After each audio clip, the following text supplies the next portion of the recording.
expert opinion now on how this campaign is shaping up. Joining us, the Dean of UCLA's Luskin School of Public Affairs, Frank Gilliam. Good to see you, Dean. Good morning, Frank. Michaela. So, with the selection of Mr. Ryan, I was a little surprised. He is, he's a darling of conservatives.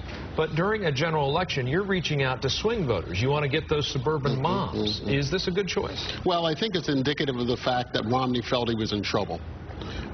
You make big sort of gambles like this when you feel you're in trouble. Interestingly enough, the inside word is that Romney was the only person that wanted Ryan, that his aides did not want him. In fact, Ryan was the least favorite pick of his aides. But Romney was convinced, apparently. So they've wasted no time sort of getting to the issue that is concerning all of us, most Americans, is the question of the economy. Is that going to be enough for them? Well, it's interesting because this shifts the conversation away from the economy, really, and to something sort of a little bit more nebulous, the deficit, and competing plans for how to deal with the deficit. It's not jobs up or GDP down or whatever it is. This is, well, these competing plans for the deficit. What do we know about that? Ryan wants to cut Medicare and Medicaid to reduce the debt. And that's where now they've changed the landscape. And in fact, if I was Obama, that's where I would have wanted the argument to be. I would have wanted it away from jobs. It makes them, in a sense, vulnerable to questions about Medicare. Although some people would say, look, Representative Ryan has been a bold thinker in this area, but it also, in a tough campaign, gives them a point of vulnerability. Well, and it's going to be interesting to see if the Democrats find statements by Romney that are contradictory to parts of the Ryan plan, and I suspect that they will.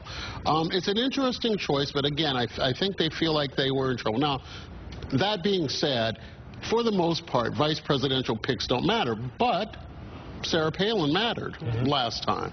So you can't completely write it off. But at the end of the day, this is going to be about Obama and Romney. As I've been saying for the last several months that we've been doing this, it's going to come down to this last couple of months when Romney and Obama are head-to-head in the debates, really trying for the voters to really get a sense, when the voters are paying attention, who's really their guy. So what does the Obama camp do now that Romney has chosen his running mate? How do they sort of rejigger their efforts, regroup, Well, I think this is a fight that they've wanted. So, for example, in the primaries, Romney said under Ryan's tax plan, he would have paid no taxes.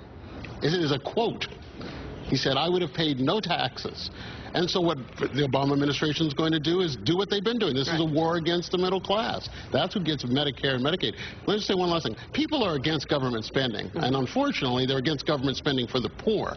But they're not against government's middle class. Yeah. I think it also helps to set up this sort of big thinker conference, if you will, between people who want small government, people who prefer more government involvement, and I think that's going to be the clash here. Well, but does less government mean no Medicaid, no Medicare? Remember, those people were saying we don't like government with their Medicare cards in their back pocket. This is Frank Gilliam, Dean of UCLA's Luskin School of Public Affairs. We love when you come to visit us and engage us in this conversation. Appreciate it.